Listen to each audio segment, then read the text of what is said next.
Dear students, welcome back to our channel Anu Computer Education. So చాలా మంది students నన్ను request చేస్తున్నారు మన యూట్యూబ్ ఛానల్ అండ్ టెలిగ్రామ్ ఛానల్లో programming in C and C plus ప్లస్కి సంబంధించిన ఎక్స్ప్లెనేషన్ వీడియోస్ని అప్లోడ్ చేయండి సార్ అని. సో చాలా మంది స్టూడెంట్స్ రిక్వెస్ట్ చేశారు కాబట్టి నేను programming in C and C plus plus సంబంధించిన కంప్లీట్ సబ్జెక్ట్ ఎక్స్ప్లెనేషన్ వీడియోస్ అనేది మన ఛానల్లో అప్లోడ్ చేయడం అనేది జరుగుతుంది. సో చాలా మంది మీకు చెప్తారు programming in C and C plus plus అనేది చాలా డిఫికల్ట్ సబ్జెక్ట్ అని. సో మన దృష్టిలో ఆ programming and C and C plus plus subject చాలా చాలా ఈజీ సబ్జెక్ట్. కానీ దీన్ని ఒక కరెక్ట్ వేలో చదవడం, కరెక్ట్ వేలో అర్థం చేసుకోవడం కనుక మీరు చేస్తే ఈ సబ్జెక్ట్ మీకు చాలా ఈజీగా ఉంటుంది. ఓకే. అండ్ ఇంకొకటి, ఎప్పుడైతే మీరు ప్రాక్టికల్‌గా కాన్సెప్ట్ విని మంచిగా అర్థం చేసుకున్న తర్వాత మీరు కనుక ప్రాక్టికల్ కనుక చేశారంటే ఈ సబ్జెక్ట్‌లో మీకు తిరుగుండదు. ఓకే. ప్రాక్టికల్స్ చాలా చాలా ఇంపార్టెంట్ ఈ సబ్జెక్ట్‌లో. ఎందుకంటే theory come practical. So total 5 units ఉంటుంది. ఈ 5 యూనిట్స్‌లో కంప్లీట్‌గా 5 యూనిట్స్‌కి థియరీ అండ్ ప్రాక్టికల్ ఓరియెంటెడ్. అంటే మనం ఏదైతే థియరీ ఎక్స్‌ప్లెయిన్ చేసామో దాన్ని మీకు లైవ్‌లో ప్రాక్టికల్ కూడా చేసి చూపిస్తాను. సో మీకు ఆ సబ్జెక్ట్‌లో కంప్లీట్ క్లారిటీ అనేది వస్తుంది. సో కంపల్సరీ కంప్లీట్ సబ్జెక్ట్ సంబంధించిన వీడియోస్ అనేది ఒక్కొక్కటిగా నేను అప్లోడ్ చేస్తుంటాను. మీరు కంపల్సరీగా ఆ వీడియోని విని దానికి సంబంధించిన ఇన్ఫర్మేషన్ అనేది ఒకటికి 4 సార్లు ప్రాక్టీస్ చేయండి. ఓకే. సో ప్రాక్టీస్ గనక చేయలేరనుకో, చాలా మంది స్టూడెంట్స్ ఇవాళ రేపు చేస్తున్నారు ఏంటంటే ఎగ్జామ్‌కి రేపు అనంగా ఒక 1 వీక్ అనంగా క్వెషన్స్ తీసి చదువుతున్నారు.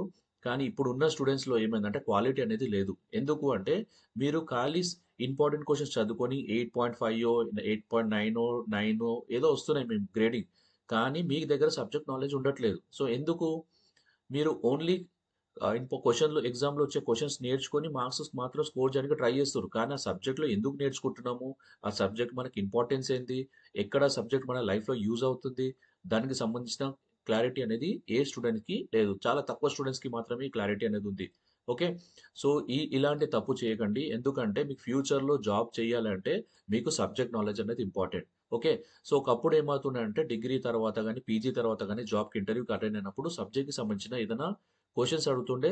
ఆ క్వెషన్స్‌కి ఆన్సర్స్ చేసినాక వాళ్ళ తర్వాత ఇంటర్వ్యూ చేసిన తర్వాత సెలెక్ట్ చేసుకొని, తర్వాత కంపెనీలో జాబ్ వచ్చిన తర్వాత వాళ్ళు ఏం చేస్తుండే మీకు 2-3 మంత్స్ ట్రైనింగ్ అనేది ఇస్తుండే. లేకపోతే 5 మంత్స్ ట్రైనింగ్ ఇస్తుండే. ఆ ట్రైనింగ్‌లో కంపెనీలో ఏ వర్క్ చేయాలో వర్క్‌కి సంబంధించిన ట్రైనింగ్ మొత్తం మీకు నేర్పించిన తర్వాత మీకు వర్క్ అనేది అసైన్ చేయడం అనేది జరిగేది. ఓకే. కానీ ఇప్పుడు ప్రెజెంట్ ఎలా ఉందంటే ఎంతో మంది డిగ్రీలు, బీటెక్‌లు కంప్లీట్ చేసినా వాళ్ళకి జాబులు దొరకడం లేదు. దానికి కారణం ఏంటి అని ఒక్కసారైనా మీరు ఆలోచించారా? ఎందుకంటే డిగ్రీ కాదు ఇంపార్టెంట్ మనకు. డిగ్రీ, బీటెక్ ఎవరైనా చదువుతారు. కానీ స్కిల్, నాలెడ్జ్ అనేది చాలా చాలా ఇంపార్టెంట్. ఆ నాలెడ్జ్ అనేది ఇప్పుడున్న ప్రెజెంట్ జనరేషన్‌కి సంబంధించిన స్టూడెంట్స్‌లో ఇది ఆహ్, తగ్గుతుంది. సో, దీన్ని మీరు ఏం చేయాలంటే డిగ్రీతో పాటు మీకు ఏ సబ్జెక్ట్స్‌లో ఏ పర్టిక్యులర్ కాన్సెప్ట్‌లో అయితే మీకు ఇంట్రెస్ట్ అనేది ఉందో, సపోజ్ ఎగ్జాంపుల్ మీకు ప్రోగ్రామింగ్ సైడ్ ఇంట్రెస్ట్ ఉందనుకోండి. C language, Python, data analytics ఇలాంటి కోర్సెస్ కనుక మీరు మంచిగా ఈ డిగ్రీ ఫస్ట్ ఇయర్ నుంచే మీరు కనుక ప్రాక్టీస్ చేస్తుంటో, మీ డిగ్రీని నార్మల్‌గా మీరు చదవండి. 3 ఇయర్స్ కంప్లీట్ చేయండి. దాంతో పాటు మీ లోపల ఒక స్కిల్ అనేది డెవలప్‌మెంట్ చేసుకోవాలి. ఓకే.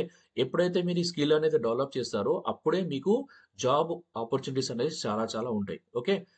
ఇప్పుడున్న స్టూడెంట్స్ ఏం చేస్తున్నారంటే ఓన్లీ డిగ్రీ పైనే ఫోకస్ చేస్తుర్రు. వాళ్ళు ఇంక ఎక్స్‌ట్రా ఏది కూడా నేర్చుకోవట్లేదు. లేదా టాలీ గాని, అకౌంటింగ్‌లోకి సంబంధించిన అకౌంటింగ్ కోర్సెస్ గాని, ఇంకా ఎలాంటివి అయినా సరే మీరు దానికి స్కిల్స్ అనేది ఇంప్రూవ్ చేసుకోవాలి. సో, డిగ్రీతో పాటు మీ దగ్గర ఎక్స్‌ట్రార్డినరీ స్కిల్స్ ఉంటేనే ఇవాళ రేపు కంపెనీస్, ఎందుకంటే కంపెనీస్ ఒక్కసారి మిమ్మల్ని ఇంటర్వ్యూస్ తీసుకున్నప్పుడు డైరెక్ట్ మీకు వర్క్ పైన కూర్చోబెట్టాలి. సో, అలాంటి స్టూడెంట్స్ కోసం కంపెనీస్ వెతుకుతున్నాయి. ఓకే. మీకు తీసుకొని మళ్ళీ ఇంటర్వ్యూ ఆహ్, ఆహ్, ట్రైనింగ్ ఇచ్చి మళ్ళీ మీకు జాబ్‌లో అసైన్ చేసే బదులు మీకు ఆల్రెడీ నాలెడ్జ్ ఉందనుకో, మీకు నార్మల్‌గా 3 మంత్సో, 5 మంత్స్ ట్రైనింగ్ బదులు మీకు 1 వీక్, 1 మంత్ అలా ట్రైనింగ్ ఇచ్చి డైరెక్ట్ మీకు ఒక ప్రొడక్షన్‌లో కంపెనీకి సంబంధించిన వర్క్‌లోకి మీకు ఇన్వాల్వ్ చేసి అనేది ఇన్వాల్వ్ చేయడం అనేది జరుగుతుంది. సో, అలాంటి స్టూడెంట్స్ కోసం కంపెనీస్ అనేది వెతుకుతున్నాయి. ఓకే. సో, ఇది మీ దగ్గర మెయిన్ ల్యాక్ అనేది ఇక్కడ అవుతుంది. ఓకే. సో, ఈ సబ్జెక్ట్ చాలా డిఫికల్ట్. అగైన్ మళ్ళా చెప్తున్నాను. డిఫికల్ట్ అని ఏమి లేదు. కానీ దీన్ని కరెక్ట్ వేలో అర్థం చేసుకొని చదివితే చాలా చాలా ఈజీ సబ్జెక్ట్. ఓకేనా? సో, మీరందరూ ఇప్పుడు టెన్షన్ పడేది ఏం లేదు. మీరందరూ రఘు సార్ స్టూడెంట్స్. ఓకే. మీ వెనుక నేనుంటాను. సో, మీరు నా దగ్గర ఏదైతే నాలెడ్జ్ ఉందో దానికి సంబంధించిన ఇన్ఫర్మేషన్ అంతా మీకు షేర్ చేస్తాను. మీరు దాన్ని కరెక్ట్‌గా తీసుకొని కంపల్సరీగా ప్రాక్టికల్ అనేది చేయాలి. సో, చాలామంది మళ్ళీ ఒక డౌట్, సార్ ప్రాక్టికల్ చేయమంటుర్రు. మా దగ్గర ల్యాప్‌టాప్ లేదు. ఓకే. కానీ ల్యాప్‌టాప్ లేకున్నా ఏమీ అవసరం లేదు. ల్యాప్‌టాప్ కొనాల్సిన అవసరం కూడా లేదు. సరే మళ్ళీ ఎలా ప్రాక్టీస్ చేయాలి? కాలేజ్‌లో చేయొచ్చు. లేదు కాలేజ్‌లో కూడా ల్యాబ్‌లో మాకు అలౌ లేదు సార్. ల్యాబ్‌లో కూడా కంప్యూటర్ సరిగ్గా పనిచేయదు. అయినా సరే ప్రాబ్లమ్ లేదు. మీ దగ్గర అందరి దగ్గర స్మార్ట్ ఫోన్స్ అయితే ఉన్నాయి కదా! స్మార్ట్ ఫోన్ ఉంది కదా! ఆ స్మార్ట్ ఫోన్‌ని మనం ఒక వెపన్ కింద క్రియేట్ చేస్తాం. ఓకే. ఆ వెపన్‌ని ఆ స్మార్ట్ ఫోన్‌లోనే మనము programming and C and C ప్లస్‌కి సంబంధించిన ప్రాక్టీస్ ఎలా చేయాలో ముందు ముందు రాబోయే వీడియోస్‌లో నేను మీకు ఎక్స్‌ప్లెయిన్ చేస్తాను. ఓకే. సో, లైవ్‌గా మీకు ప్రాక్టికల్‌లో చూపిస్తాను. ఎలా ఆ పర్టిక్యులర్ యాప్స్ ఉంటాయి. ఎలా మొబైల్‌లో దాన్ని సెట్టింగ్స్ చేసుకోవాలి. ఎలా ప్రోగ్రామింగ్ అనేది స్కిల్స్ అనేది ఎలా డెవలప్ చేసుకోవాలి. వితౌట్ ల్యాప్‌టాప్ అయినా సరే దానికి సంబంధించిన వీడియోస్ అనేది ముందు ముందు అప్‌లోడ్ చేయడం అని జరుగుతుంది. ఓకే. సో, సి లాంగ్వేజ్ అనంగానే మొత్తం కంపల్సరీ ఏందంటే ప్రోగ్రామింగ్ ఈజ్ సబ్జెక్ట్స్. సరే what is the meaning of program? Okay. So, ఇక్కడ మనం ఫస్ట్ క్వెషన్ ఇక్కడ ఈ వీడియోలో మనం ఒక ఫస్ట్ కాన్సెప్ట్ అనేది చూస్తున్నాం. ఒక సబ్జెక్ట్‌కి సంబంధించింది. ఓకే. అండ్ ఆల్సో మీరు గుర్తుపెట్టుకోవాల్సింది ఏంటంటే programming in C and C ప్లస్‌కి సంబంధించిన మెటీరియల్ అనేది నేను ఆల్రెడీ డిజైన్ చేశాను. ఎవరికైతే ఈ మెటీరియల్ కావాలో వాళ్ళు నా టెలిగ్రామ్ ఛానల్ అను కంప్యూటర్ ఎడ్యుకేషన్‌లోకి ఆహ్, ఆహ్, జాయిన్ అయిన తర్వాత సో, వాళ్ళక్కడ రిక్వెస్ట్ చేస్తే సో, యాక్చువల్లీ ద మెటీరియల్ మామూలుగా మీరు బయట ఏ మెటీరియల్ కొన్నా గాని 150 160 రూపీస్ స్పెండ్ చేయాల్సిన పరిస్థితి ఉంది. సో, నేనేం చేస్తున్నానంటే నా మెటీరియల్ ఓన్లీ 30 రూపీస్. ఓకే. ఎవరైతే 30 రూపీస్ పే చేస్తారో వాళ్ళకి నేను నా మెటీరియల్ అనేది ఇవ్వడం జరుగుతుంది. ఓకే. జస్ట్ వాళ్ళు జిరాక్స్ తీసుకొని నేను ఇచ్చిన క్వెషన్స్ అలా ఈజీ నోట్స్ ఖాళీ చదవంగానే మీకు అర్థమయ్యేంత ఈజీగా ఉంటుంది. సో, దానికి సంబంధించిన ఇన్ఫర్మేషన్ అంతా కూడా మీకు టెలిగ్రామ్‌లో ఇవ్వడం అనేది జరిగింది. సో, అక్కడ ఇన్‌స్ట్రక్షన్స్ ఫాలో అయ్యి మీకు ఆ మెటీరియల్ అనేది పొందగలరు. ఓకే. సో, ఫస్ట్ మనం ఈ సబ్జెక్ట్‌కి సంబంధించిన ఫస్ట్ వీడియో ఇవాళ. సో, మళ్ళీ మళ్ళీ చెప్తున్నాను. సబ్జెక్ట్ కంపల్సరీ రోజు కంపల్సరీ వినాలి. దాన్ని ఒక బుక్‌లో రాసుకోవడం, ప్రాక్టీస్ చేయడం అనేది కంపల్సరీ చేయాలి. ఎందుకంటే యూనివర్సిటీలో 100 మెంబర్స్ ఎగ్జామ్ రాస్తే హార్డ్‌లీ 30%, 30-25-30% స్టూడెంట్స్ మాత్రమే ఈ programming in C and C plus plus pass అవుతారు. సార్ ఎందుకు సార్ మళ్ళీ అంతమంది ఎందుకు ఫెయిల్ అవుతుర్రు ఈ సబ్జెక్ట్‌లో అంటే, వాళ్ళేదో థియరీ మిగిలిన సబ్జెక్ట్ లాగానే ఈ programming in C and C plus plus అనుకుంటారు. కానీ ఇలా మొత్తం ప్రోగ్రామ్స్, సింటాక్సెస్ అలా ఉంటాయి. కానీ భయపడొద్దు. నేను మళ్ళీ చెప్తున్నాను. నేను మీకు భయపెట్టియట్లేదు. మీరు క్లారిటీగా చెప్తున్నాను. ఏందంటే, మీరు నేను చెప్పినది చెప్పినట్టు కరెక్ట్‌గా చేశారనుకో నేను చెప్తున్నాను కదా! మీకు మార్క్స్ అవసరం లేదు. మీరు ఔట్‌స్టాండింగ్ స్టూడెంట్స్.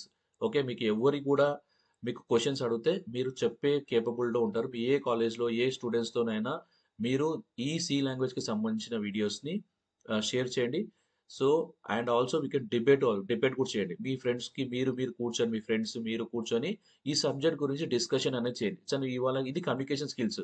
సో, జనరల్‌గా మీరు ఏదో అవసరం లేనివి మాటలు సో, ఇవాళ రేపు సోషల్ మీడియా అనేది చాలా ఇంపాక్ట్ ఉంది స్టూడెంట్స్ పైన. సో, మీకు తెలుసో తెలియకనో అవర్స్ అండ్ అవర్స్ అనేది టైం అనేది వేస్ట్ చేయడం జరుగుతుంది. ఓకే. సో, వీలైనంత వరకు సోషల్ మీడియా ప్లాట్‌ఫార్మ్స్‌కి దూరంగా ఉండండి. సో, ఎందుకంటే మీకు తెలవకుండానే 2-3 అవర్స్ టైం అనేది ఖాళీ వేస్ట్ అవుతుంది. అదే టైము మీరు ఏదో ఒక స్కిల్ పైన మీరు ఫోకస్ చేస్తే డిగ్రీ థర్డ్ ఇయర్ అయిపోయే లోపలనే నేను మంచి మల్టీనేషనల్ కంపెనీలో మీకు జాబ్ కొట్టే గ్యారంటీ నేనిస్తాను. ఓకే. సో, అది దానిపైన మీరు ఫోకస్ అనేది పెట్టడం చాలా చాలా ఇంపార్టెంట్. ఓకేనా? సో, ఈరోజు ఈ వీడియోలో మనం ఫస్ట్ క్వెషన్ నేర్చుకుంటున్నాము. Programming in C and C ప్లస్‌కి సంబంధించింది. సో, ఆ క్వెషన్ ఏందంటే explain different types of computer programming languages. Okay. ఈ వీడియోస్ కూడా అన్నీ కూడా చాలా మంది స్టూడెంట్స్ రిక్వెస్ట్ చేశారు. తెలుగులోనే చెప్పండి సార్ అని. సో, చాలా స్టూడెంట్స్ రిక్వెస్ట్ కోసం నేను ఈ తెలుగులోనే వీడియోస్ చేస్తున్నాను. ఓకేనా? సో, ఇప్పుడేందంటే ప్రోగ్రామింగ్ లాంగ్వేజెస్. ఈ క్వెషన్ మీకు ఆల్రెడీ ఎప్పుడు లాస్ట్ సెమిస్టర్ ఎఫ్‌వైటీలో గూడా వచ్చింది. మొన్న ఎగ్జామ్‌లో గూడా మీకు క్వెషన్ వచ్చింది. ఓకేనా? ప్రోగ్రామింగ్ లాంగ్వేజెస్ అని. సో, మీకు ఆల్రెడీ తెలుసు కంప్యూటర్ ప్రోగ్రామింగ్ లాంగ్వేజెస్ అన్నా, కంప్యూటర్ లాంగ్వేజెస్ అన్నా ఆర్ ప్రోగ్రామింగ్ లాంగ్వేజెస్ అన్నా ఒకటే. ఓకే. ఫర్ ఎగ్జాంపుల్ ఎలా అంటే ఇప్పుడు సపోజ్ మన దగ్గర ఒక కంప్యూటర్ ఉంది. ఓకే. సో, మన దగ్గర ఒక కంప్యూటర్ ఉంది. ఒక్క నిమిషం స్క్రీన్ పైకి చేస్తాను. సో, సపోజ్ ఎగ్జాంపుల్ మన దగ్గర ఒక కంప్యూటర్ ఉంది. Okay. So, right this is computer. ఇక్కడ ఒక హ్యూమన్ బీయింగ్ ఉండు. ఓకే. సో, ఈ హ్యూమన్ బీయింగ్ అనేది కంప్యూటర్‌తోని ఇంటరాక్ట్ అవుతుంది. ఓకేనా? సో, ఇదేమో వి ఇక్కడ హ్యూమన్ బీయింగు, ఇక్కడేమో కంప్యూటర్ అనేగానే ఇక్కడ గుర్తుకు రావాల్సింది ఇది హార్డ్‌వేర్. ఓకే. సో, నార్మల్‌గా చూడండి ఒక హ్యూమన్ బీయింగు, ఒక కంప్యూటర్ అంటే ఒక హార్డ్‌వేర్‌తోని ఇప్పుడు ఎగ్జాంపుల్ 2 పర్సన్స్ ఉన్నారు. First person A and second person B. So, వీళ్ళిద్దరు కమ్యూనికేట్‌గా కావాలి. వీళ్ళు కమ్యూనికేట్ కావాలంటే వాళ్ళేం చేస్తారు మాట్లాడుకుంటారు. ఏ లాంగ్వేజ్‌లో ఇంగ్లీష్ గాని, తెలుగు గాని ఏదో ఒక లాంగ్వేజ్‌ని యూజ్ చేసుకొని ఆ లాంగ్వేజ్లో ఇతను చెప్తుంటాడు, ఇతనికి రిప్లై అనేది ఇస్తాడు. ఓకే, సో వీళ్ళిద్దరు కమ్యూనికేషన్ చేసుకోవడానికి యూజ్ చేస్తుంది ఏంటి, ఒక లాంగ్వేజ్ అనేది వాడుతున్నారు. అది తెలుగు కానీ, ఉర్దూ కానీ, అరబిక్ కానీ, ఏదో ఒక లాంగ్వేజ్, ఇంగ్లీష్ కానీ, రైట్, ఏదో ఒక లాంగ్వేజ్ అనేది ఇద్దరు కమ్యూనికేషన్ అనేది యూజ్ చేస్తున్నారు. సో అలానే ఒక మనిషి ఒక కంప్యూటర్తో ఇంటరాక్ట్ అవుతున్నప్పుడు ఈ ఈ మనిషికి మరి కంప్యూటర్కి మధ్యలో కూడా ఒక లాంగ్వేజ్ అనేది యూజ్ అవుతుంది. ఓకే, ఒక లాంగ్వేజ్ కావాలి. ఎలా అయితే ఇద్దరి వ్యక్తుల మధ్య కమ్యూనికేషన్ చేయడానికి ఎలా అయితే లాంగ్వేజ్ ఉందో, అలానే ఒక వ్యక్తికి మరియు కంప్యూటర్కి మధ్యలో కమ్యూనికేషన్ చేయడానికి కూడా మనకు ఒక లాంగ్వేజ్ అనేది అవసరం. ఓకే, సో అలాంటి లాంగ్వేజెస్ని మనము కంప్యూటర్ లాంగ్వేజ్ గాని, లేకపోతే ప్రోగ్రామింగ్ లాంగ్వేజ్ అని అంటాం. సో, అర్థమైంది కదా ఇప్పుడు? ఇప్పుడు మనకి ఎలా అయితే లాంగ్వేజ్ ఉందో, అలానే కంప్యూటర్ కూడా ఒక లాంగ్వేజ్ అనేది ఉంటది. సో, అలా మనకు చాలా కంప్యూటర్ లాంగ్వేజెస్ ఉన్నాయి. ప్రోగ్రామింగ్ లాంగ్వేజెస్ పైథాన్ అని, జావా అని, సి అని, సి ప్లస్ ప్లస్ అని, ఓకే, ఇవన్నీ సి అని, సి ప్లస్ ప్లస్ అని, జావా అని, ఓకే, పైథాన్ అని, సో ఎక్సెట్రా చాలా లాంగ్వేజెస్ మార్కెట్‌లో అవైలబుల్ ఉన్నాయి. కానీ ఏదో ఒక లాంగ్వేజ్‌ని ఒక యూజర్ చెప్పిన ఇన్‌స్ట్రక్షన్స్. సార్ ఇప్పుడు ఆ ప్రోగ్రామింగ్ లాంగ్వేజ్‌లో ఏముంటుంది? సో, అదే ఇక్కడ మీకిచ్చాను. A human beings need a language to communicate. Similarly to communicate with computers need a language called as computer programming languages. Okay. So, computer language are the interface mediator. Interface అంటే mediator. ఎవరెవరికి? కంప్యూటర్‌కి మరియు human బీయింగ్‌కి మధ్యలో computer language అనేది ఒక mediator లాగా act చేస్తుంది. Okay. Computer sir ఇప్పుడు మీకు డౌట్ వచ్చింది ఏంటంటే, సార్ కంప్యూటర్ ప్రోగ్రామ్ అంటే ఏంది? ఒక ప్రోగ్రామ్ అనగానే సెట్ ఆఫ్ ఇన్‌స్ట్రక్షన్స్ ఉంటాయి. సో, ఎగ్జాంపుల్ నేను ఒక సింపుల్ క్వెషన్ ఇస్తాను. నేను ఒక స్టూడెంట్‌ని కాల్ చేసి స్టూడెంట్‌కి చెప్పాను, "బాబు నువ్వు ఒక 2 నంబర్స్‌ని యాడ్ చెయ్యి" అంటే ఫస్ట్ ఏం చేసిండు స్టూడెంట్ ఏం చేసిండు? ఫస్ట్ 2 నంబర్ తీసుకోండి. ఎగ్జాంపుల్ 10 అండ్ 20 తీసుకోండి. ఏవో 2 ఎగ్జాంపుల్ నేనేం చెప్పానంటే, ఏవన్నా 2 నంబర్స్ తీసుకొని దాన్ని అడిషన్ చేసి నాకు ఆన్సర్ చెప్పు అని చెప్పాను. సో, ఇమ్మీడియేట్‌గా స్టూడెంట్ ఏం చేసిండు? వానికి ఇష్టం వచ్చిన 2 నంబర్లు తీసుకున్నాడు. ఒక 10 అండ్ 20. తర్వాత ఏం చేసిండు? 10 ప్లస్ 20 చేసిండు. తర్వాత answer 0 plus 0 0 and 1 plus 2 3 and ఫైనల్‌గా ఆన్సర్ వచ్చింది 30. సో, ఇక్కడ చూడండి ఫస్ట్ నంబర్స్ తీసుకుండు, రైట్? తర్వాత యాడ్ చేసిండు. ఫైనల్‌గా ఏమొచ్చింది? ఇది ఇన్‌పుట్. ఓకే. ఇది ఇన్‌పుట్. సో, ఇదేంది? ప్రాసెస్. ఇక్కడ అడిషన్ చేసిందంతా కలిపి ప్రాసెస్. అంతా చేసిన తర్వాత వచ్చిందేంది ఇక్కడ? అవుట్‌పుట్. అర్థమైతుందా? ఈ ఫైనల్‌గా మనకు రావాల్సిందేంది? అవుట్‌పుట్. సో, ఇప్పుడు మనం ఇన్‌పుట్, ప్రాసెస్, అవుట్‌పుట్ ఈ ప్రతి ఒక్క యాక్టివిటీ మనం ఏదైతే చేసినామో వీటినే మనము ఇన్‌స్ట్రక్షన్స్ అంటాం. కంప్యూటర్‌లో వీటిని ఇన్‌స్ట్రక్షన్స్. ఒక ప్రాబ్లమ్‌ని సాల్వ్ చేయడానికి మీరు యూజ్ చేసే నంబర్ ఆఫ్ స్టెప్స్, అందులో యూజ్ చేసే ఇన్‌పుట్, అవుట్‌పుట్ వీటన్నిటిని మనం ఏమంటామంటే ఇన్‌స్ట్రక్షన్స్ అంటాం. సో, ఈ ఇన్‌స్ట్రక్షన్స్‌ని మనం ఎందుకు యూజ్ చేస్తున్నాము? ఒక స్పెసిఫిక్ టాస్క్ కోసం. ఇప్పుడు స్టూడెంట్ ఏం చేసిండు? 10, 20ని తీసుకొని యాడ్ చేసిండు. ఎందుకు తీసుకుండు 10, 20ని అంటే వాడు అడిషన్ చేయాలనుకుండు. నంబర్‌ని యాడ్ చేయాలనుకుండు కాబట్టి ఈ 2 నంబర్స్‌ని తీసుకొని యాడ్ చేయడమే జరిగింది. సో, అడిషన్ చేయొచ్చు, సబ్ట్రాక్షన్ చేయొచ్చు, మల్టిప్లికేషన్ చేయొచ్చు, డివిజన్ చేయొచ్చు. నేను ఏదో ఒక క్వెషన్ ఇస్తాను స్టూడెంట్‌కి. ఆ క్వెషన్‌కి రిలేటెడ్‌గా వాడు కొన్ని స్టేట్మెంట్స్ ఆర్ కొన్ని లైన్స్ రాస్తాడు. ఆ లైన్స్‌నే మనము కంప్యూటర్ లాంగ్వేజ్‌లో set of instructions to perform a specific task అని అంటారు. ఓకే. సో, ఇక్కడ వరకు నాకు క్లియర్ ఉంది. సో, కంప్యూటర్ లాంగ్వేజెస్‌లో మొత్తం వచ్చి 3 కేటగిరీగా డివైడ్ చేయడం జరుగుతుంది. ఒకటేమో అసెంబ్లీ లెవెల్ లాంగ్వేజ్, ఇంకోటేమో high level language and machine level language. So, ఇది ఆల్రెడీ లాస్ట్ సెమిస్టర్‌లో మీరు నేర్చుకున్నారు. Binary language, machine level language and low level language అంటే ఒకటే. సో, ఎలా అంటే సరే ఒక స్ ఒక ఒక పాత కాలంలో ఎలా ఉంటుండంటే కంప్యూటర్స్ ఉండే. ఓకే. ఇది మన ఫస్ట్ జనరేషన్ కంప్యూటర్ అన్నమాట. మీకు ఆల్రెడీ తెలుసు ఎఫ్ఐటీలో నేర్చుకున్నారు.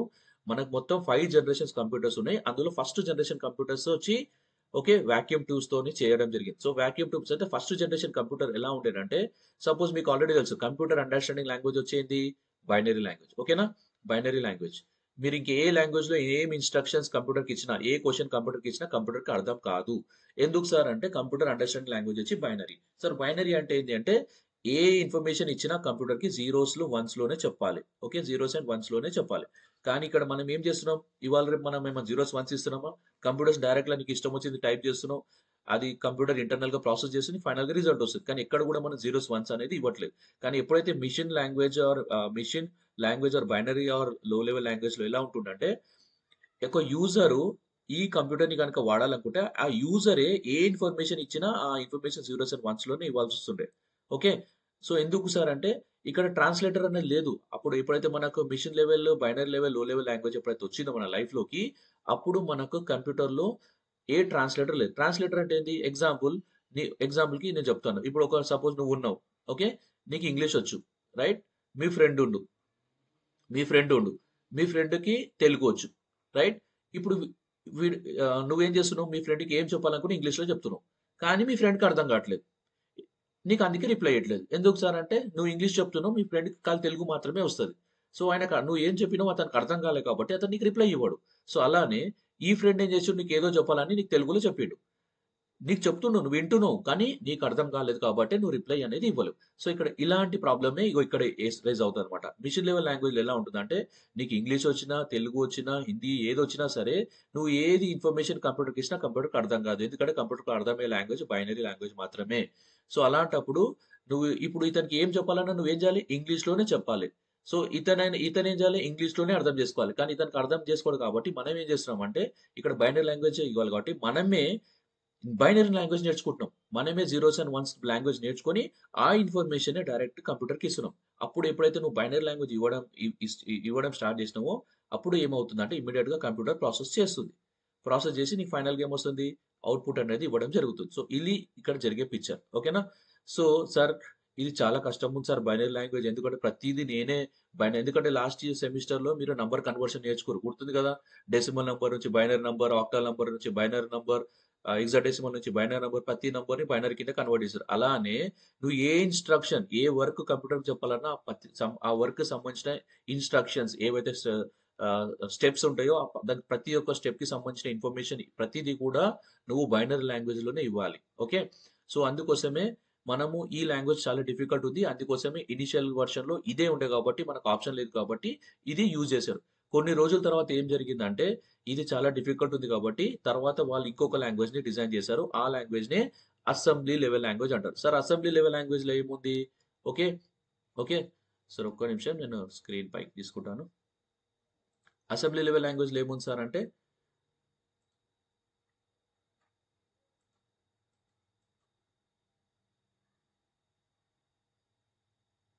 సో, అసెంబ్లీ లెవెల్ లాంగ్వేజ్‌లో ఏముంటుందంటే నిమోనిక్స్ ఉంటుంది. ఓకే. అసెంబ్లీ లెవెల్ లాంగ్వేజ్‌లో నిమోనిక్స్ అనేది. నిమోనిక్స్ అంటే సపోజ్ ఇక్కడ ఎగ్జాంపుల్ హెల్లో అన్నామనుకో, ఎగ్జాంపుల్ అర్థం చేసుకోండి. హెల్లో అంటే మామూలుగా హెచ్‌ఈఎల్‌ఎల్‌ఓ రాస్తాం. అదే కంప్యూటర్ లాంగ్వేజ్‌లో హెల్లో అన్నామనుకో 101111 సంథింగ్ సంథింగ్ ఇలా రాస్తారు 00. సో, మన లాంగ్వేజ్‌లో హెల్లో అంటే హెచ్‌ఈఎల్‌ఎల్‌ఓ. బట్ కంప్యూటర్ లాంగ్వేజ్‌లో వచ్చేవరకి 11 0 11 11 00 ఇంతగనం రాస్తే అది మొత్తం కలిపి హలో అని అర్థమవుతది. మనకేమో హెచ్‌ఈఎల్‌ఎల్‌ఓ అంటే అర్థమవుతది. అదే కంప్యూటర్‌కి చెప్పాలంటే మీరు ఇది చెప్పాలి. సపోజ్ ఈ యూజర్ ఏం చేసిండు? హలో అని కంప్యూటర్‌కి చెప్పాలి. ఈ హలో బదులు హలో ఇస్తే అర్థం కాదు కదా! ఆ యూజర్ ఏం టైప్ చేస్తాడు? ఈ ఇన్ఫర్మేషన్‌ని టైప్ చేస్తాడు కీబోర్డ్ నుంచి. టైప్ చేయంగానే ఆ ఇన్ఫర్మేషన్ సిస్టమ్‌లోకెళ్తది. అప్పుడు సిస్టమ్ అర్థం చేసుకుంటా, ఇతను నాకు హలో చెప్తుండని అది నీకు ఆన్సర్ ఇస్తది. ఆన్సర్ కూడా నీకు ఏ ఫార్మాట్‌లో వస్తది? బైనరీ. ఎందుకంటే కంప్యూటర్ అండర్‌స్టాండింగ్ లాంగ్వేజే బైనరీ కాబట్టి నువ్వు ఏ ఇన్‌స్ట్రక్షన్ ఇచ్చినా అది ప్రాసెస్ చేసిన తర్వాత వచ్చే ఆన్సర్ కూడా బైనరీ ఆన్సరే ఉంటుంది. సపోజ్ ఎగ్జాంపుల్ అది నీకు ఉల్టా హాయ్ చెప్తది కదా! అది కూడా నీకు సంథింగ్ ఏదో నంబర్ ఇస్తది. హాయ్ అని చెప్తది. హలో అన్నావు కాబట్టి అది హాయ్ అంటది. ఇప్పుడు ఏదో ఒకటి ఇచ్చింది. ఇప్పుడు నీకు ఇది అర్థం కాదు. ఇదేంటి సార్ 110011 వచ్చింది. నేనేదో ఇచ్చాను. నాకు వేరేదేదో వచ్చింది. ఇది నీకు ఔట్‌పుట్ వచ్చింది. నీకు రిప్లై వచ్చింది. సో, నువ్వేం చేయాలి? ఈ దాన్ని మళ్ళీ నువ్వు కన్వర్ట్ చేసుకోవాలి. ఎందులోకి? నీ యూజర్ అండర్‌స్టాండింగ్ లాంగ్వేజ్‌లోకి. మనకు అర్థమయ్యే లాంగ్వేజ్‌లో కన్వర్ట్ చేసుకోవాలి. అప్పుడు నీకు కన్వర్ట్ చేసినాక నీకొచ్చిన ఆన్సర్ ఏంది? హాయ్. అంటే నీకేం అర్థమైంది? నేను హలో అని చెప్తే అది నాకు హాయ్ అని చెప్పింది అని మీరు అంటే మనమే మన లాంగ్వేజ్ నుంచి మెషిన్ అర్థమయ్యే లాంగ్వేజ్‌కి మార్చుకున్నాం. మెషిన్ ఇచ్చిన ఆన్సర్‌ని కూడా మళ్ళీ మనమే కన్వర్ట్ చేసుకొని మనమే అర్థం చేసుకున్నాం. సార్ ఇదంతా హెడేక్ ప్రాసెస్ సార్. ప్రతీది నేనే ఎందుకు చేయాలి? అని దానికొచ్చిన దానికే అసెంబ్లీ లెవెల్ లాంగ్వేజ్. ఈ అసెంబ్లీ లెవెల్ లాంగ్వేజ్ చేస్తదంటే ఇప్పుడు అలా ప్రతి ఒక్క ఆల్ఫాబెట్, ప్రతి ఒక్క సింబల్‌కి సంబంధించిన మనకు బైనరీ నంబర్స్ అనేది ఉంటాయి. ఇవి ఎన్ని గనం బైనరీ నంబర్స్ గుర్తుపెట్టుకుంటాం మనం? చాలా డిఫికల్ట్ కదా! సపోజ్ మీ దగ్గర మొబైల్ ఉంది కదా! మొబైల్‌లో ఒక వందల కాంటాక్ట్స్ ఉన్నాయి. సపోజ్ ఎగ్జాంపుల్ నా మొబైల్‌లో ఒక 2000, 3000 నంబర్స్ ఉన్నాయి. ఫ్రెండ్స్ నంబర్స్ అక్కడ రిలేటివ్స్‌వి చాలా మంది నంబర్స్ ఉన్నాయి. సో, నేను ఇప్పుడు ఎవరైనా నాకు అడిగారనుకో, ఇన్ని నంబర్స్ నేను గుర్తుపెట్టుకోవాలి సార్ అంటే నేను గుర్తుపెట్టుకోగలుగుతానా? గుర్తుపెట్టుకోలేను. ఎందుకంటే చాలా నంబర్స్ అవి. ఇన్ని నంబర్స్ ఎవరు కూడా గుర్తుపెట్టుకోరు. ఓకే. సో, ఇప్పుడు నేను అదే ఇప్పుడు ఇంకొక ఆప్షన్ ఏది? సార్ అన్ని నంబర్స్ గుర్తుకునేవాడా? ఇప్పుడు ఆ నంబర్స్‌కి అన్ని నా మొబైల్‌లో ఉన్న 2000, 3000 కాంటాక్ట్స్ నంబర్స్‌కి అందరికి ఒక్కొక్క పేరనేది ఇచ్చాను గదా! ఇప్పుడు నన్ను ఎవరైనా క్వెషన్ చేసిరనుకో నీ మొబైల్‌లో ఉన్న నంబర్స్ చెప్పు అన్నాననుకో, మహా అంటే నేను 10, 20, 30, 40, 50 ఇది మన బ్రెయిన్ మెమరీ పవర్‌ని బట్టి కొన్ని నంబర్స్ చెప్పగలుగుతా. అన్నయితే 2000 నంబర్స్ అయితే చెప్పలేను కదా నేను. అదే ఆ నంబర్ బదులు ఇప్పుడు ఎవరో నాకు ఇంకో క్వెషన్ ఇలా అడిగారు. నీ మొబైల్‌లో ఉన్న కాంటాక్ట్ నంబర్ ఎవరైతే ఉన్నాయో వాళ్ళకి సంబంధించిన పేర్లు చెప్పు అన్నారనుకో, పేర్లు మాత్రం ఎక్కువ చెప్పగలుగుతాం. ఇగో ఈ ఫ్రెండ్ నంబర్ ఉంది, ఆ ఫ్రెండ్ నంబర్ ఉంది, ఈ రిలేటివ్ నంబర్ ఉంది, ఆ రిలేటివ్ నంబర్ ఉంది, ఈ సార్ నంబర్ ఉంది, ఆ సార్ నంబర్ ఉందని ఇలా చెప్తాం. ఇలా చెప్తే నువ్వు లేదు లేనా 500, 600, 700 మంది పేర్లు కూడా చెప్తావు. అంటే ఏది ఈజీ ఉంది? మొబైల్ నంబర్ గుర్తుపెట్టుకోవడం ఈజీ ఉందా? మొబైల్ నంబర్‌కి సంబంధించిన నేమ్స్ గుర్తుపెట్టుకోవడం ఈజీ ఉందా? నేమ్స్ గుర్తుపెట్టుకోవడం ఈజీ ఉంది. దాన్ని మనం నిమోనిక్స్ అంటారు. అంటే గ్రూప్ ఆఫ్ జీరోస్ అండ్ వన్స్‌కి వాడు ఇన్ని నంబర్ గుర్తుకునేట్టు పట్టుకున్న దానికి ఏం చేసి ఈ గుర్తుపెట్టుకునే బదులు వాడేం చేశాడంటే ఒక నేమ్ అనేది ఇచ్చిండు. ఇప్పుడు దానికి సబ్ అని ఇచ్చిండు దీనికి. ఇప్పుడు సబ్ అనగానే మీనింగ్ మన లాంగ్వేజ్‌లో మనం గుర్తుపెట్టుకోవాలంటే సబ్ అని గుర్తుపెట్టుకుంటావు. ఈ సబ్ అంటే మీనింగ్ కంప్యూటర్ లాంగ్వేజ్‌లో ఏంది? 110011. సో, ఇప్పుడు ఇది నువ్వు గుర్తుపెట్టుకునే అవసరం లేదు. నువ్వు గుర్తుపెట్టుకోవాల్సింది ఇలాంటి పేర్లు. ఇలాంటి పేర్లే మనకు అసెంబ్లీ లెవెల్ లాంగ్వేజ్‌లో ఉంటాయి. సో, దాన్నే అసెంబ్లీ లాంగ్వేజ్ ఇన్‌స్ట్రక్షన్స్ అనొచ్చు.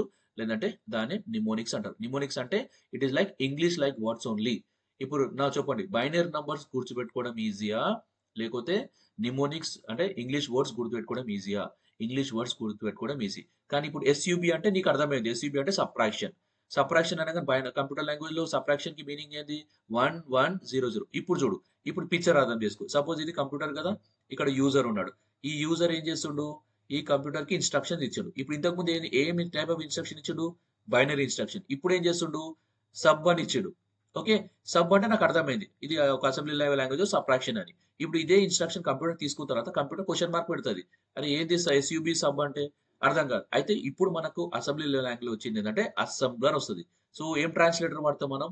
అసెంబ్లర్. ఈ అసెంబ్లర్ ఏం చేస్తదంటే మనం ఏదైతే ఇన్‌స్ట్రక్షన్స్ ఇచ్చామో ఈ అసెంబ్లీ లెవెల్ లాంగ్వేజ్‌కి సంబంధించిన ఇన్‌స్ట్రక్షన్‌ని మెషిన్ లెవెల్ లాంగ్వేజ్‌కి అర్థమయ్యేటట్టు అంటే బైనరీ లాంగ్వేజ్‌కి కన్వర్ట్ చేస్తుంది. ఓకే. అంటే నేను ఇచ్చిన లాంగ్వేజ్ ఏంది? సబ్ లా అసెంబ్లీ లెవెల్ లాంగ్వేజ్. ఇప్పుడు కంప్యూటర్‌లో ఏముంది? ట్రాన్స్‌లేటర్ ఉంది. ఇది ఇన్‌బిల్ట్ ఉంటది. కంప్యూటర్‌లో ఇన్‌బిల్ట్‌గా ట్రాన్స్‌లేటర్ ఉంటది. ఈ ట్రాన్స్‌లేటర్ ఏం చేసిందంటే నేను ఇచ్చిన ఇన్‌స్ట్రక్షన్స్‌ని బైనరీ మెషిన్ లెవెల్ లాంగ్వేజ్‌కి కన్వర్ట్ చేసింది. ఒక్కసారి నువ్వు కన్వర్ట్ చేసినావా? కంప్యూటర్ కన్వర్ట్ చేసుకుందా? కంప్యూటరే కన్వర్ట్ చేసుకుంది. ఎందుకు సార్? దేన్ని యూజ్ చేసుకొని అంటే అసెంబ్లర్‌ని యూజ్ చేసుకొని. సో, కన్వర్ట్ చేసిన తర్వాత కంప్యూటర్ ఏం చేసింది? ప్రాసెస్ చేసింది. ఓకే. ప్రాసెస్ చేసిన తర్వాత ఏం చేసింది కంప్యూటర్? ఔట్‌పుట్ ఇస్తది. తెలుసుగా మీకు కామన్‌గా ఔట్‌పుట్. ఔట్‌పుట్ ఏ ఫార్మాట్‌లో ఉంది? బైనరీ ఫార్మాట్‌లో ఉంది. ఈ బైనరీ ఫార్మాట్ మళ్ళీ ఎవరు తీసుకుంటారు? ట్రాన్స్‌లేటర్ తీసుకుంటారు. ఈ ట్రాన్స్‌లేటర్ మళ్ళీ ఏం చేస్తది? మళ్ళీ యూజర్‌కి అర్థమయ్యే లాంగ్వేజ్‌లోకి అంటే అసెంబ్లీ లాంగ్వేజ్ ఇస్తది. అంటే నేను అసెంబ్లీ లెవెల్ లాంగ్వేజ్ ఇస్తే అది బైనరీలో కన్వర్ట్ చేసుకొని, ప్రాసెస్ చేసి, ఔట్‌పుట్ బైనరీలో ఉన్నది మళ్ళా బైనరీ నుంచి మళ్ళీ నేను ఇచ్చిన అసెంబ్లీ లెవెల్ లాంగ్వేజ్‌లో కన్వర్ట్ చేస్తది. సో, ఈ అంతా ప్రాసెస్ చేసేదంతా కూడా అసెంబ్లర్ చేస్తుంది. ఓకే. సర్ సో, ఇప్పుడు నా క్వెషన్ ఏందంటే, ఈ లాంగ్వేజ్ నేర్చుకుంటేనేమో బైనరీ కోడ్స్ గుర్తుపెట్టుకోవాలి. ఈ లాంగ్వేజ్ నేర్చుకుంటేనేమో నిమోనిక్స్ గుర్తుపెట్టుకోవాలి. ఇప్పుడు ఒక స్టూడెంట్ ఏం అడిగిండంటే, "సార్ ఇదంతా హెడేక్ సార్. బైనరీ నంబర్ కూడా గుర్తుపెట్టుకోను, నిమోనిక్స్ కూడా గుర్తుపెట్టుకోను. నాకు అంత మెమరీ పవర్ లేదు. సార్ మళ్ళీ ఇప్పుడు నేను ఎలా మళ్ళీ కంప్యూటర్స్‌ని హ్యాండిల్ చేయాలి? ఎలా కంప్యూటర్‌తోని ఇంటరాక్ట్ కావాలి?" సో, అలాంటప్పుడు వచ్చిన కాన్సెప్టే హై లెవెల్ లాంగ్వేజ్. ఈ హై లెవెల్ లాంగ్వేజ్‌లో బ్యూటీ ఏందంటే, నువ్వు ఏమి గుర్తుపెట్టుకునే అవసరం లేదు. నీ ఏమైతే ఇన్‌స్ట్రక్షన్స్ నువ్వు ఇవ్వాలనుకుంటున్నావో నువ్వు డైరెక్ట్‌గా ఇన్‌స్ట్రక్షన్స్ అనేది ఇచ్చేసేయి. ఓకే. సో, ఎగ్జాంపుల్ నువ్వు ఇది కంప్యూటర్ అనుకో. ఇది ఒక హ్యూమన్ బీయింగ్ ఉంది. నువ్వు ఏం ఇవ్వాలనుకుంటున్నావు అది ఇంగ్లీషా ఏదనేది ఇన్‌స్ట్రక్షన్స్ ఇచ్చేసేయి. సో, ఆటోమేటిక్‌గా కంప్యూటర్ దానికంతట అదే కన్వర్ట్ చేసుకొని ఓకే. నీకు ఆన్సర్స్ అనేది ఔట్‌పుట్స్ అనేది ఇవ్వడం జరుగుతుంది. నువ్వసలు దేనికి వరీ అవ్వద్దు. నీ బ్రెయిన్‌లో ఏమైతే ఇన్‌స్ట్రక్షన్స్ ఉన్నాయో, నీవు ఏవైతే ఇవ్వాలనుకుంటున్నావో అవి నీ బ్లైండ్‌గా ఇచ్చేసేయి. ఆటోమేటిక్‌గా అదే దాన్ని కన్వర్ట్ చేసుకొని, ప్రాసెస్ చేసి ఫైనల్‌గా ఔట్‌పుట్ గూడా నీకు అర్థమయ్యే లాంగ్వేజ్‌లో చేసే కాన్సెప్టే high level language. So, high level లాంగ్వేజ్‌కి మీరేమి గుర్తుపెట్టుకునే అవసరం లేదు. బైనరీ కోడ్స్ కూడా అవసరం లేదు. నిమోనిక్ కోడ్స్ కూడా అవసరం లేదు. అంతా ఆటోమేటిక్‌గా అదే చేసుకుంటుంది. సో, అదే స్పెషాలిటీ. సో, ఎందుకు సార్ ఈ ఆన్సర్ డిస్కస్ చేయాల్సొచ్చింది అంటే, మనం నేర్చుకున్న సబ్జెక్ట్ ప్రోగ్రామింగ్ సి కాబట్టి, ఈ ప్రోగ్రామింగ్ సి అనేది మనకు హై లెవెల్ లాంగ్వేజ్‌లో వస్తుంది. ఇప్పుడు మనం అందుకే ఎందుకు సార్ అంటే సి లాంగ్వేజ్‌లో మనం ఏం రాసినా, ఏ ప్రోగ్రామ్ రాసినా ప్రతి ఒక్క ప్రోగ్రామ్‌లో మనం ఇన్‌స్ట్రక్షన్స్ రాస్తాం. ఆ ఇన్‌స్ట్రక్షన్స్ అనేది మొత్తం గూడా ఒక ఆహ్, ఆల్ఫాబెట్స్, కొన్ని స్పెషల్ సింబల్స్ అండ్ ఆపరేటర్స్ అదే addition symbol, minus symbol, numbers ఇలాంటివి మిక్స్ చేసుకొని మనం ఒక ప్రోగ్రామ్ రాస్తాం. మనకు తెలుసు ఏ అంటే ఏంది? ప్లస్ సింబల్ ఏం చేస్తది? మైనస్ ఏం చేస్తది? కానీ కంప్యూటర్‌కి తెలవదు గదా! ప్రాబ్లమ్ లేదు. కంప్యూటర్ పని కంప్యూటర్ చేసుకుంటది. మన పనేంది మనం ఇవ్వడం. అది ఇంకా లోపలికెళ్ళి అది ఏం ప్రాసెస్ చేస్తదనేది కంప్యూటర్ ఇష్టం ఇగ. కానీ నేనేం చెప్పాను నన్ను 10 + 20 అంట. నాకు అర్థం 10+20 అంటే 2 నంబర్‌ని యాడ్ చేయని. మనకు అర్థమైపోయేది. కానీ కంప్యూటర్ అర్థం చేసుకోలేదు కదా! సో, ఆటోమేటిక్‌గా హై లెవెల్ లాంగ్వేజ్‌లో ఏమైతదంటే నువ్వు ఏదైతే ఇన్‌స్ట్రక్షన్స్ ఇచ్చినావో ఆటోమేటిక్‌గా ఆ ఇన్‌స్ట్రక్షన్స్ అనేది తీసుకొని దాన్ని యాడ్ చేసి నీకు ఫైనల్‌గా ఆన్సర్ ఇస్తది. అంతే. కానీ ఏం చేస్తుంది ఇంటర్నల్‌గా మనకది అవసరం లేదు. అది ఇంటర్నల్‌గా అది దాని పని అది చేసుకుంటది. కానీ మనం ఇచ్చిన దానికి ఆన్సర్ వచ్చిందా లేదా అనేదే మనం ఫోకస్ చేయాలి. సో, అలాంటి సబ్జెక్ట్‌నే మనం ఇక్కడ హై లెవెల్ లాంగ్వేజ్ అంటాం. సో, ఇప్పుడు చూడండి high level language contains English like words. Okay. And high level languages are user syntaxes. ఇప్పుడు ఎందుకు నేను సి లాంగ్వేజ్ చాలా మంది టఫ్ అని చెప్తారంటే, ఇప్పుడు అకౌంట్స్ మీరు నేర్చుకున్నప్పుడు అకౌంట్స్‌లో ఎలా అయితే ఫార్మాట్స్ ఉంటాయో, జనరల్ ఎంట్రీకి ఒక ఫార్మాట్, లెడ్జర్ ఎంట్రీకి ఫార్మాట్ ఎలా ఉంటాయో, అలానే మనకు సి లాంగ్వేజ్‌లో కూడా ఫార్మాట్స్ ఉంటాయి. ఆ ఫార్మాట్స్‌ని మనం సింటాక్సెస్ అంటాం. అంటే సింటాక్సెస్ అంటే ఏం సార్ అంటే, ఇప్పుడు ఇంగ్లీష్ ఎలా అయితే నేర్చుకున్నప్పుడు ఇంగ్లీష్‌లో గ్రామర్ ఎలా అయితే ఇంపార్టెంటో, అలానే సి లాంగ్వేజ్ అండ్ జావా గాని, పైథాన్ గాని ఏ ప్రోగ్రామింగ్ లాంగ్వేజ్ మీరు నేర్చుకున్నా సరే, ప్రతి ఒక్క ప్రోగ్రామింగ్ లాంగ్వేజ్‌కి ఎలా ఉంటదంటే సింటాక్సెస్ అనేది చాలా చాలా ఇంపార్టెంట్. అంటే సింటాక్సెస్ అనేది ఏ దాన్ని ఎలా వాడాలి, ఎక్కడ వాడాలి అనేది మీకు క్లియర్‌గా చెప్తుంది. ఇది గనక మీ బ్రెయిన్‌లో గనక లేకపోతే మీరు కాన్సెప్ట్ అర్థం కాదు. దాన్ని ఎలా రాయాలో కూడా మీకు తెలీదు. అందుకే మీరిప్పుడు సి లాంగ్వేజ్ నేర్చుకోవాలంటే మీకు క్లియర్‌గా ఒకటే చెప్తాను. సింటాక్సెస్ నేను ఎక్కడైతే సింటాక్సెస్ అని చెప్తానో దాన్ని ఒకటికి 4 సార్లు ప్రాక్టీస్ చేయండి. ఒకటికి 4 సార్లు చూడకుండా రాయడం ప్రాక్టీస్ చేయండి. సింటాక్స్ అనేది మీకు క్లియర్‌గా ఉంటే సబ్జెక్ట్ అండర్‌స్టాండింగ్ మాత్రం ఒక లెవెల్‌లో మీకు అర్థమవుతుంది subject. Okay. And very easy to learn and very easy to understand. ఎందుకంటే మనం ప్రతీదీ ఏది గుర్తుపెట్టుకోం. మనకి ఏమైతే వర్క్ చేయాలనుకుంటామో దానికి సంబంధించిన ఇన్‌స్ట్రక్షన్స్ అనేది మొత్తం మనం కంప్యూటర్‌కి ఇచ్చేస్తాం. ఇంక రెస్ట్ ఆఫ్ ద వర్క్ అంతా కంప్యూటర్ చూసుకుంటది. అందుకే మనకి ఈజీ అయిపోతది. మనం నేర్చుకోవడం ఈజీ అయిపోతది. అర్థం చేసుకోవడం ఈజీ అయిపోతది. రాయడం ఈజీ అయిపోతది. ఓకే. అండ్ ఇప్పుడు ఈ లాంగ్వేజ్‌లో ఏమవుతదంటే, ఇప్పుడు యూజర్ ఏం చేసిండు? ఇన్‌స్ట్రక్షన్స్ ఇస్తాడు. ఓకే. సపోజ్ ఇగో ఇక్కడనే కదా యూజర్ ఏం చేసిండు? ఇన్‌స్ట్రక్షన్స్ ఇచ్చిండు. ఏ లాంగ్వేజ్‌లో ఇచ్చిండు? ఇంగ్లీష్‌లో ఇచ్చేసిండు. నో ప్రాబ్లమ్ అయిపోయింది. నా పని అయిపోయింది. కానీ ఇంటర్నల్‌గా కంప్యూటర్‌లో ఏముంటదంటే ట్రాన్స్‌లేటర్ ఉంటది. ఈ కాన్సెప్ట్ మీకు ఇప్పుడు అసెంబ్లర్‌లో గూడా చెప్పినా. అసెంబ్లరు మనకు మొత్తం ట్రాన్స్‌లేటర్స్ 3 ఉంటాయమ్మా. ఒకటొచ్చి కంపైలర్ ఉంటది. ఓకే. కంపైలర్ ఉంటది. నెక్స్ట్ వచ్చేసి ఇంటర్‌ప్రిటర్ ఉంటది. ఓకే. ఓకే. ఇంటర్‌ప్రిటర్ ఉంటది. నెక్స్ట్ అసెంబ్లర్ ఉంటది. ఓకే. ఎన్ని టైప్స్ కంపైలర్స్ ఉన్నాయి? ట్రాన్స్‌లేటర్స్ ఉన్నాయి. 3 ఉన్నాయి. ట్రాన్స్‌లేటర్స్ అంటే తెలుసు కదా! ఒక లాంగ్వేజ్ నుంచి ఇంకో లాంగ్వేజ్‌కి మార్చేదాన్ని ట్రాన్స్‌లేటర్ అంటారు. అయితే మొత్తం కంప్యూటర్‌లో మనకు 3 ట్రాన్స్‌లేటర్స్ ఉన్నాయి. ఒకటి అసెంబ్లర్ ఉంది, ఒకటి కంపైలర్ ఉంది, ఒకటి ఇంటర్‌ప్రిటర్ ఉంది. సో, అసెంబ్లర్ ఎందుకు వాడతాం తెలుసు కదా! అసెంబ్లర్ ఎందుకు వాడతాం? అసెంబ్లీ లెవెల్ లాంగ్వేజ్ ఇన్‌స్ట్రక్షన్‌ని కంప్యూటర్ అండర్‌స్టాండింగ్ లాంగ్వేజ్‌కి కన్వర్ట్ చేయడానికి వాడేదే అసెంబ్లర్. ఓకే. సరే ఈ కంపైలర్ ఎందుకు వాడాలంటే సి లాంగ్వేజ్ ఏ లాంగ్వేజ్ మనకు C is a which language? High level language అని చెప్పాలి. సో, ఏదైతే ప్రోగ్రామ్స్ మనము ఇంగ్లీష్‌లో రాసామో, సో, అలాంటి లాంగ్వేజెస్‌ని హై లెవెల్ లాంగ్వేజెస్ అంటాం. ఓకే. సో, అలాంటి లాంగ్వేజ్ మనకు అర్థమవుతది. కానీ కంప్యూటర్‌కి అర్థం కాదు కదా! సో, అలాంటి లాంగ్వేజెస్ ఏం చేస్తాయంటే ఈ లా ఈ ఈ అలాంటి లాంగ్వేజెస్‌కి సంబంధించిన కంపైలర్స్‌ని డౌన్‌లోడ్ చేయాలి. సరే ఈ కంపైలర్ అనేది ఎక్కడ దొరుకుతది? ఈ కంపైలర్ అనేది మీకు ఇంటర్నెట్‌లో, గూగుల్‌లో సెర్చ్ చేయాలి. మీరు గూగుల్‌లో ఏం చేయాలి? గూగుల్‌లోకెళ్ళి సి లాంగ్వేజ్ కంపైలర్స్ అని టైప్ చేయండి. చాలా టర్బో సి ప్లస్ ప్లస్ ఏమేం కంపైలర్స్ ఉన్నాయి? Turbo C plus plus compiler, Dev C plus plus. Okay. Next code blocks. చాలా, చాలా సాఫ్ట్‌వేర్స్ ఉన్నాయి. ఇవన్నీ మనకు సి లాంగ్వేజ్‌కి సంబంధించిన compiler. C and C plus plus. C and C plus ప్లస్‌కి సంబంధించిన కంపైలర్. ఈ కంపైలర్ మన కంప్యూటర్‌లో బై డిఫాల్ట్‌గా అవైలబుల్ ఉండదు. దీన్ని మనం ఏం చేయాలంటే ఇంటర్నెట్ నుంచి డౌన్‌లోడ్ చేసుకోవాలి. ఓకే. నేను నెక్స్ట్ వీడియోలో మీకెలా డౌన్‌లోడ్ చేసుకోవాలి ప్రాక్టికల్. మనం ఎప్పుడైతే ప్రాక్టికల్ స్టార్ట్ చేసామో, ఆ రోజు మీకెలా డౌన్‌లోడ్ చేసుకోవాలి, ఎలా సెట్టింగ్స్ చేసుకోవాలి, ప్రతీది కూడా ఇన్ డీటెయిల్‌గా చెప్పడం అనేది జరుగుతుంది. ఓకేనా? సో, ఇలాంటి కంపైలర్స్ మనకు అన్ని ఇంటర్నెట్‌లో అవైలబుల్ ఉన్నాయి. మనం ఇలాంటి వీడియోస్‌ని ఇలాంటి సాఫ్ట్‌వేర్స్‌ని మనం డౌన్‌లోడ్ చేసుకోవాలి. ఒక్కసారి ఈ సాఫ్ట్‌వేర్ డౌన్‌లోడ్ చేయగానే ఈ సాఫ్ట్‌వేర్ ఎళ్లి ఎక్కడ స్టోర్ అవుతదంటే మన కంప్యూటర్‌లో స్టోర్ అవుతది. ఇప్పుడు నేను ఏదైతే ప్రోగ్రామ్ ఇచ్చానో, ఏ ప్రోగ్రామ్ రాసినా మామూలుగా ఇంగ్లీష్ యూజ్ చేసి రాస్తాను. సి లాంగ్వేజ్ ప్రోగ్రామ్ రాసాను. ఇప్పుడు ఈ సి లాంగ్వేజ్ ప్రోగ్రామ్ ఎందులో ఉంది? ఇంగ్లీష్‌లోనే ఉంటది. ఓకే. ఇప్పుడు కంప్యూటర్‌కి అర్థం కాదు. ఈ కంప్యూటర్ లోపల ఉన్న ట్రాన్స్‌లేటర్ టర్బో సి అనుకుందాం ఎగ్జాంపుల్. ఈ టర్బో సి ఏం చేస్తది? నేను రాసిన ప్రోగ్రామ్‌ని బైనరీ లాంగ్వేజ్‌లో అంటే మెషిన్ అండర్‌స్టాండింగ్ లాంగ్వేజ్‌లో కన్వర్ట్ చేస్తది. కన్వర్ట్ చేసినాక ఏం చేస్తది? ప్రాసెస్ చేస్తది. ప్రాసెస్ చేసినాక ఏం చేస్తది? ఔట్‌పుట్ వస్తది. ఔట్‌పుట్ ఏ ఫార్మాట్‌లో ఉంటది? బైనరీ ఫార్మాట్‌లో. మళ్ళీ ఎవరు తీసుకుంటారు ఈ binary format answer? Turbo C తీసుకుంటది. ఓకే. టర్బో సి తీసుకొని నేను ఏ లాంగ్వేజ్‌లో ఇచ్చాను? ఇంగ్లీష్. నాకు ఏ లాంగ్వేజ్‌లో ఇవ్వాలి అది రిటర్న్‌గా? ఇంగ్లీష్. మళ్ళీ ఇది మనకు ఇంగ్లీష్‌లోనే ఇస్తది. అంటే నేను ఇంగ్లీష్‌లో ఇస్తే అది బైనరీకి కన్వర్ట్ చేసి మళ్ళా కంప్యూటర్ నుంచి వచ్చిన రిజల్ట్ బైనరీని తీసుకొని మళ్ళీ నాకు యూజర్ అండర్‌స్టాండింగ్ లాంగ్వేజ్‌కి ఇచ్చేది. అంటే నా లాంగ్వేజ్ నుంచి మెషిన్ లాంగ్వేజ్‌కి, మెషిన్ లాంగ్వేజ్ నుంచి నా లాంగ్వేజ్‌కి ఇరు మధ్యలో వారధిలాగా పనిచేస్తుందన్నమాట. సో దాన్నే మనం కంపైలర్ అంటాం. ఇక మనకు సార్ ఎలా కన్వర్ట్ చేస్తుంది సార్? మనకు అవసరం లేదు అది. మనం ఇన్ డెప్త్‌గా దాని కంపైలర్ పైన మనం ఫోకస్ చేయట్లేదు. కానీ మీకు గుర్తుపెట్టుకోవాల్సింది ఏంటంటే, ఇప్పుడు ఎగ్జాంపుల్ ఇంకా సింపుల్‌గా చెప్పాలంటే, ఇప్పుడు నువ్వు ఉన్నావు. ఓకే. మళ్ళీ మీ ఫ్రెండ్ ఉన్నారు. ఇప్పుడు నీకు ఇంగ్లీష్ వచ్చు. ఇది స్టార్టింగ్‌లోనే చెప్పాను. ఇంతకుముందు కూడా స్టార్టింగ్‌లో వచ్చింది మనకి ఎగ్జాంపుల్. నీకు తెలుగు వచ్చు. నువ్వు ఏం చెప్పాలనుకున్నావో చెప్తుంటే డైరెక్ట్ ఈయనకు అర్థం కాదు. ఎందుకంటే ఈయనకు తెలుగు రాదు. కాబట్టి ఈయన అర్థం చేసుకోలేడు. అలా నేనైతే ఇన్ఫర్మేషన్ తెలుగులో చెప్తే నీకు ఇంగ్లీష్ వస్తది. నీకు తెలుగులో చెప్పేది అర్థం కాదు. నువ్వు ఏం చేస్తావంటే ఎవరైతే ఫ్రెండ్ ఉండో ఆ ఫ్రెండ్‌కి ఇంగ్లీష్ వచ్చు ప్లస్ తెలుగు వచ్చు. వీడే ఇక్కడ మనకు ట్రాన్స్‌లేటర్ అవుతాడు. ఈడేం చేస్తాడు ఇప్పుడు వీని పేరు ఏ, వీని పేరు బి, వీని పేరు సి. ఇప్పుడు ఏ వాడు బి వానికి ఒక మెసేజ్ పాస్ చేయాలనుకుంటాడు. డైరెక్ట్ చెప్తే వీనికి అర్థం కాదు కాబట్టి వీని ఫ్రెండ్ మీడియేటర్‌ని యూజ్ చేస్తాడు. అరే నేను ఇది ఒక మెసేజ్ ఇంగ్లీష్‌లో చెప్తున్నా. నాకు తెలుగు రాదు కాబట్టి నువ్వేం చెయ్యి ఇంగ్లీష్‌లో ఉన్న మెసేజ్‌ని తెలుగులో కన్వర్ట్ చేసి మా ఫ్రెండ్‌కి చెప్పు అని.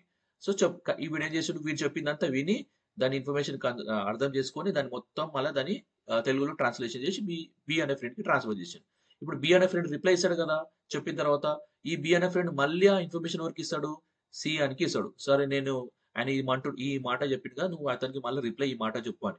చెప్పినప్పుడు ఇతను ఏ లాంగ్వేజ్‌లో చెప్తాడు? తెలుగులో. ఇతనికి తెలుగు, ఇంగ్లీష్ వచ్చు కాబట్టి ఇతను తెలుగులో అర్థం చేసుకొని అదే మెసేజ్‌ని మళ్ళీ ఇంగ్లీష్‌లోకి ట్రాన్స్‌ఫర్ చేసి మళ్ళీ ఏకి ఇన్ఫర్మేషన్ అనేది పాస్ చేస్తారు. సో, ఇలాంటి వర్కే మన సి లాంగ్వేజ్ ఈ కంపైలర్స్ చేస్తాయన్నమాట. అంటే మనం రాసే ప్రోగ్రామింగ్ లాంగ్వేజ్ ఇన్‌స్ట్రక్షన్స్ నుంచి మెషిన్ అండర్‌స్టాండింగ్ లాంగ్వేజ్, ఆ మెషిన్ అండర్‌స్టాండింగ్ నుంచి మన అర్థమయ్యే లాంగ్వేజ్‌కి కన్వర్ట్ చేసేదే ట్రాన్స్‌లేటర్. ఓకేనా? సరే ఇంటర్‌ప్రిటర్ కూడా ఒక టైప్ ఆఫ్ ట్రాన్స్‌లేటర్. సో, ఇది ఎక్కడ వాడతామంటే మీరు ఎప్పుడైతే ఫోర్త్ సెమిస్టర్‌లోకి వెబ్ టెక్నాలజీ అనే సబ్జెక్ట్స్ చదువుతారో, అక్కడ ఆ సెమిస్టర్ మొత్తం మనం ఇంటర్‌ప్రిటర్. ఎందుకంటే లాస్ట్ సెమిస్టర్‌లోనే మీరు ఇవన్నీ చదువుకున్నారు. అక్కడ మీరు థియరిటికల్‌గా నేర్చుకున్నారు. ఒక్కొక్క కాన్సెప్ట్‌ని మనం ఒక్కొక్క సెమిస్టర్‌లో నేర్చుకుంటాం. ఇప్పుడు మనం నేర్చుకుంటున్న subject programming in C and C plus plus కాబట్టి, ఈ programming in C and C plus ప్లస్‌లో మొత్తం మన సబ్జెక్ట్ మొత్తం కంపైలర్ పైన డిపెండ్ ఉంది. అంటే మనం ప్రోగ్రామ్ రాయాలి. దాన్ని కంపైల్ చేయాలి. ఆ కంపైలర్ మెషిన్‌కి అర్థం కన్వర్ట్ చేస్తుంది. మళ్ళీ మెషిన్ ఇచ్చిన ఆన్సర్‌ని తీసుకొని మళ్ళీ మనకు అర్థమయ్యే లాంగ్వేజ్‌కి కన్వర్ట్ చేసే ప్రాసెసే కంపైలర్. సరే ఈ ఇంటర్ప్రిటర్ అనేది మీరు ఎప్పుడైతే ఫోర్త్ సెమిస్టర్‌లోకెళ్తారో అక్కడ మీరు ఒక సబ్జెక్ట్ నేర్చుకుంటారు. ప్రోగ్రామింగ్ ఇన్ వెబ్ టెక్నాలజీస్ అని. ఆ వెబ్ టెక్నాలజీ మొత్తం సబ్జెక్ట్ కూడా ఇంటర్ప్రిటర్ పైనే బేస్ ఉంది. అప్పుడు మనం ఆ సబ్జెక్ట్‌కి సంబంధించిన వీడియోస్‌లో దాని గురించి అనేది డీటెయిల్‌గా అనేది చూడడం అనేది జరుగుతుంది. ఐ థింక్ మీ అందరికీ కాన్సెప్ట్ అనేది అర్థమైందని అనుకుంటున్నాను. సో, ప్లీజ్ ఎవరైతే ఈ వీడియో చూస్తున్నారో మన ఛానల్‌ని సబ్స్క్రైబ్ చేసుకొని ఈ వీడియోని లైక్ చేసి మన ఎక్స్‌ప్లనేషన్ ఎలా ఉందనేది కామెంట్ రూపంలో తెలియజేయాల్సిందిగా కోరుతున్నాను. ఓకే. సో, మీకేం వర్రీ లేదు. రఘు సార్ ఉన్నాడు. మీకు ఏ ప్రాబ్లమ్ ఉన్నా మన యూట్యూబ్ ఛానల్‌లో గాని, మన టెలిగ్రామ్‌లో ఛానల్‌లో గాని మీకు కామెంట్ చేయండి. మీకు ఏ సబ్జెక్ట్‌లో గాని ఈవెన్ పాసిబిలిటీ ఉంటే అకౌంట్స్‌కి సంబంధించిన వీడియోస్ అనేది కూడా అప్‌లోడ్ అనేది చేయడం జరుగుతుంది. ఓకే. సో, మీకు ఏ ప్రాబ్లమ్ గాని, ఏ కాన్సెప్ట్ గాని అర్థం కాకుంటే టెలిగ్రామ్ ఛానెల్‌లో ఒక సింపుల్‌గా ఒక కామెంట్ యూట్యూబ్ ఛానెల్‌లో గాని కామెంట్ చేయండి. దానికి సంబంధించిన వీడియో అనేది డిజైన్ చేసి యూట్యూబ్‌లో అప్‌లోడ్ చేయడం అనేది జరుగుతుంది. ఓకే. And thank you.